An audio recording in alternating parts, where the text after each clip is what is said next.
Yes, the S63e Performance is probably the most complex car on the planet, but it did perform far better than expectations. So you knew it was coming, a plug-in hybrid regular S-Class. One not as complex.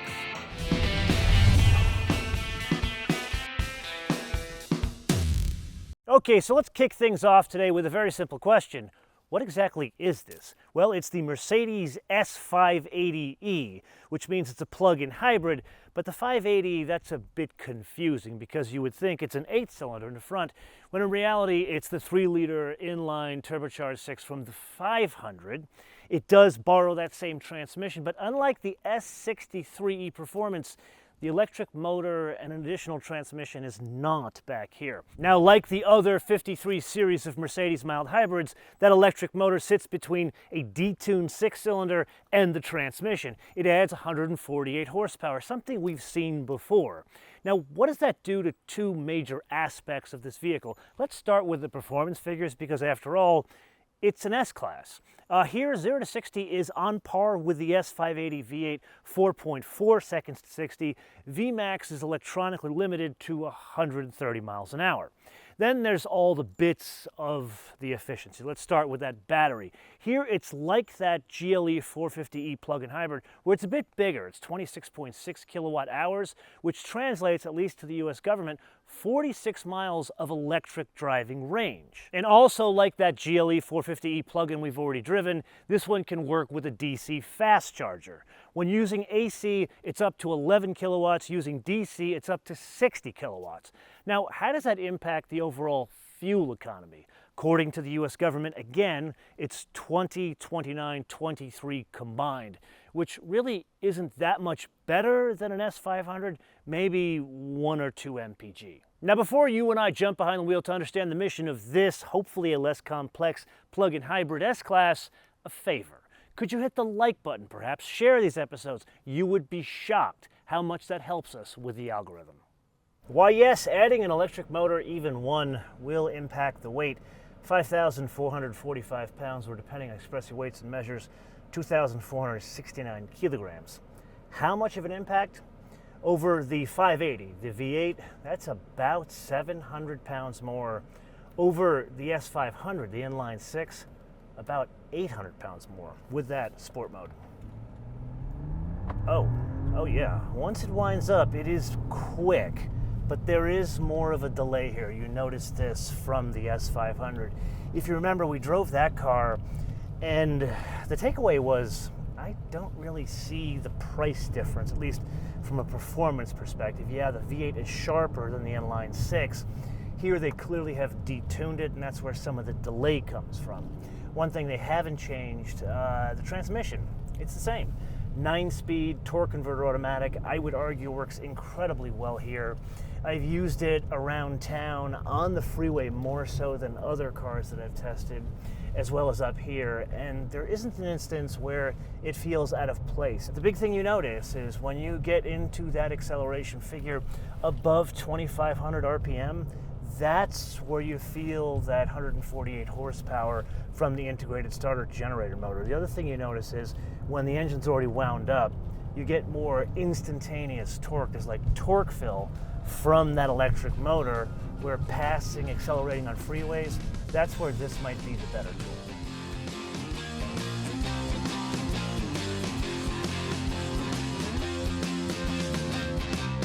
So if you're keeping track, yes, we have an electric motor, and it's a plug-in hybrid with some EV driving range. That means we've got to have a battery somewhere around here. And this one is noticeably larger than the one in the S63e Performance. So where do they put it? Good question. It is behind the back seat in the trunk, which does take up some space here in the trunk. So the load floor is a little bit higher. Two other packaging changes. The fuel tank, meaning for regular old benzene, gasoline, whatever you want to call it, that has a release that's inside the pocket of the driver's door. And that brings us to a great question. Where is the CCS port? That would be on the driver's side. Then this particular car was fitted with a factory charger. This one is up to 9.6 kilowatts, even though the car on AC can go up to 11 kilowatts.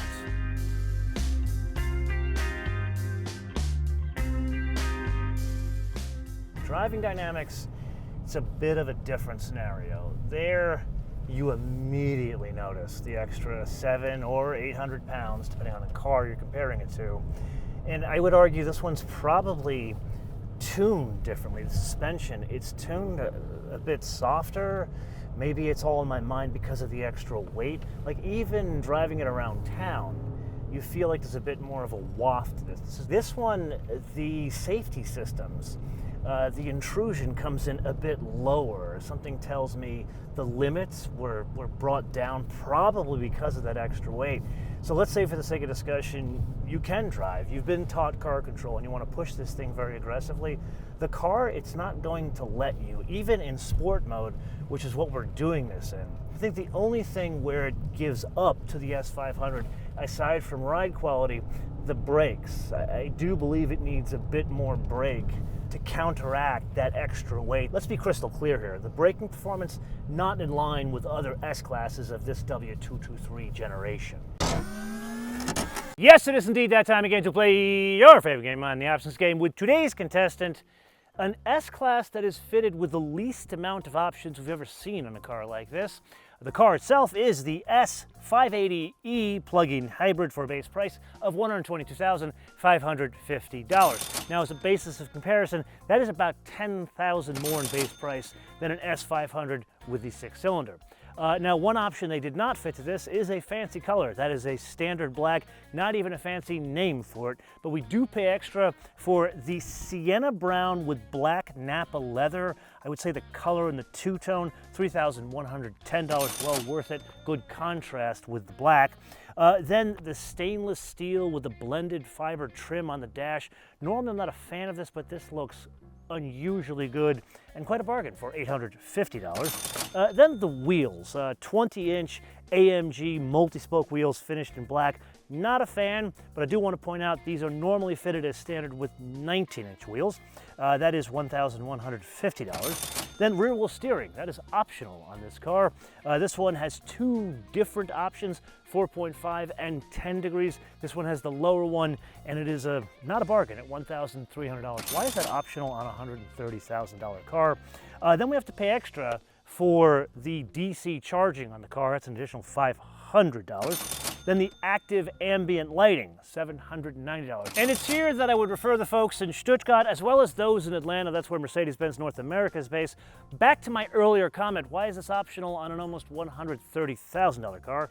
Then we press on to the warmth and comfort package. This is effectively heating and cooling everywhere in the interior. Well, almost not everywhere. The armrest and the steering wheel, they're heated, not cooled, but the seats, both front and back, those are heated and cooled. Now, somewhat working in conjunction with that, I do feel compelled to share with you something that's not fitted as standard, rather a no-charge option. This car is fitted with the executive package. What is that? The two seats in the back, they are individually adjustable electrically. Very cool. That brings us to the next option we pay extra for, and it's not a hell of a lot of money. It's $400. It's the night package. This I wouldn't do. This is a luxury car, so why put like the black trim around the daylight opening and make it look murdered out? I know it's a look, but not my look, especially with a stand-up hood ornament. Then we press on to something far more expensive, the AMG line package. What is that? Well, if you're gonna make it look murdered out, you might as well change the bumpers in the front, bumpers in the back, side sills, the whole thing.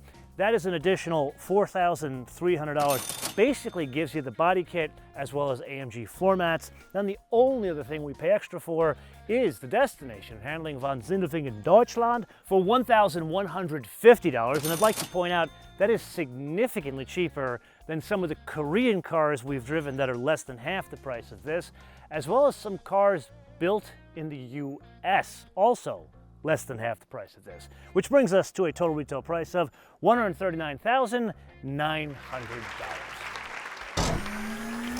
Okay, so let's you and I move to the star of the show, and that is to the electric mode. And here we are driving on sunshine. The gas motor has not gotten the message yet. It's not dropped to zero. Let's see, you know what? There's no one behind us. Let's stop. Don't try this at home. Now we're at 0 RPM. Hopefully the gas motor will continue to stay switched off. And here we are, driving on sunshine. It drives like an electric Mercedes. I would argue a bit better than an EQ. You and I have spent a lot of time discussing the differences between the driving dynamics and ride quality of EQs to standard serial production Mercedes gasoline cars. And I feel there's something missing with the EQs, mainly because they're more on the spectrum of like an old Lexus, like an old RX in terms of how soft they are. Where when you get into, say, the GLE 450e, that in the electric mode feels like a Mercedes. It's got that Teutonic feel to it. This is a little bit softer, but still better than an EQ.